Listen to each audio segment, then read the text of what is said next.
उदालगुरि जिल्ला दुलाराय बाथौ गौथुमनि खुंगा 32थि बोसोरारि जथुम्मा आरो रुफाथि मायथाइ फालिथाया दिनै जोबथा सान 29:30 आरो 31 जानुवारियाव गासै सानथामनि हाबाफारिजों उदालगुरि जिल्लानि मनपुर गेलेग्रा फोथाराव गाजा गोमजायै खुंफुंनाय हाबाफारिया दिनै जोबथा सानावबो फारियै सोलिगासिनो। दिनै उदालगुरि जिल्ला दुलाराय बाथौ गौथुमनि बोसोरारि जथुम्मा आरो रुफाथि मायथाइ फालिथायनि लोब्बायै गोजोन हारिमु हानजा सुरनाय जायो। गोजोन खौसेथिखौ हास्थायनानै हारिमु हानजा सुरनाय हाबाफारियाव बाथौ धोरोमनि गोबां सिबियारि आरो रायजो राजाफ्रा बाहागो लायो। लोगोसेयैनो बे हानजा सुरनाय समावनो जि दानाय लुनाय आरो बर'नि गाननाय जोमनाय हारिमुफोरखौ दिन्थिफुंनायबो जादों। गोजोन हारिमु हानजा सुरनायनि समाव जोंनि बड'लेण्ड बुब्लिया लानाय मोगा-मोगियाव गौथुमनि बिबानगिरिया मा बुंदों फै आबुं बाथ्राखौ मिथिना लानि। दायो नोंथांमोनथ' मिथिगौ दिनै बाथौखौ बुंनाय जादों बर'नि गिबि धर्म आरो दिनै जिहेतु बर'आ मोनसे जाति बे जातिनि गावनि राव हारिमु गाननाय जोमनायजों लोगोसे जानाय लोंनायजों लोगोसे गावनि धोरोमनि सिबिनाय दंखायो।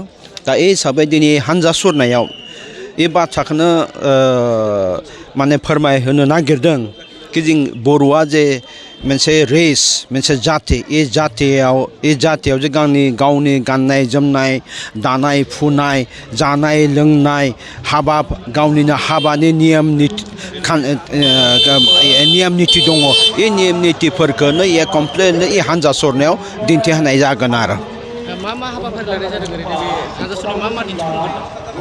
हानजा सुरनायाव आं बेखौनो बुंदों दिनैहाय बर'आ जे गावनि निजा जि जोम गावनो निजा दानो हायो, लोगोसे गावनो खुन्दुं इन्दि मुगा सृष्टि खालामनो हायो, दिहुननो हायो।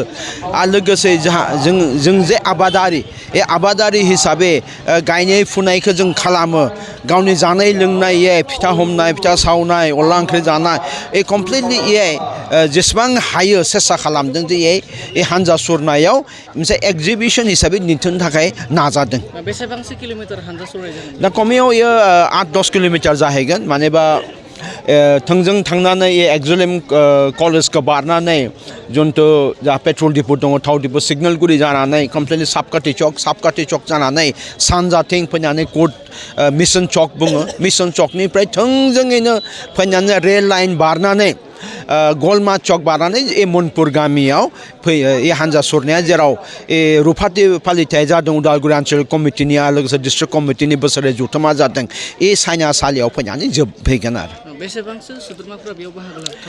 दाथ' नायनो थाङोबा उदालगुरि BFनि आन्दाराव 27-28टा गामि दङ आरो 28टा गामिनि जों डिस्ट्रिक्ट कमिटिनिबो बेहाय जिहेतु बोसोरारि जथुम्मा जादों मोनफ्रोमबो डिस्ट्रिक्ट कमिटिनिफ्राय मोनफ्रोमबो BFनिफ्राय फैनाय जादों। आं सानो खमैयै 20-25 हाजारसो मानसिया उदालगुरि जिल्ला हिसाबै माने थुबुर जादों।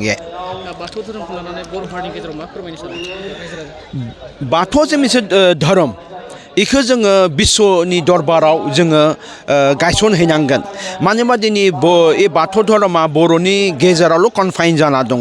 बेखौ जे गुबुन हारियाबो गुबुन माहारियाबो गुबुन धोरोमनि लोम्बियाबो फोथायनानै जे बाथौ धोरोमाबो मोनसे सिबिजाथाव धोरोम आरो जुगनिफ्राय जुदि जों बुंनो थाङोबा दिनै महाभारतनि बाथ्राखौ जों बुङोबा जिता महाभारतनि जुद्धआव श्री कृष्णआ अर्जुनखौ गीतानि गियान होदोंमोन। नाथाय जे महाभारतखौ नायोबा प्राय 5000 रोजा बोसोरल'सो। खिन्थु बाथौ धोरोमा दिनै बर'आ जोनोम जानायनिफ्रायनो बर' हारि हिसाबै स्वीकृति जानायनिफ्राय बर' हारिया जोनोम जानायनिफ्रायनो बाथौ धोरोमा थांनानै दं। बाथौ धोरोमा जि एलिमेन्ट्स अफ 5 आर्थनि बेखौ सिबिनांगौ।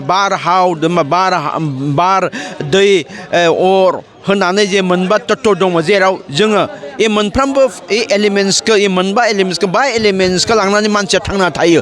जोंनि देहा मोदोमा जोङो माने मोजाङैनो थायो।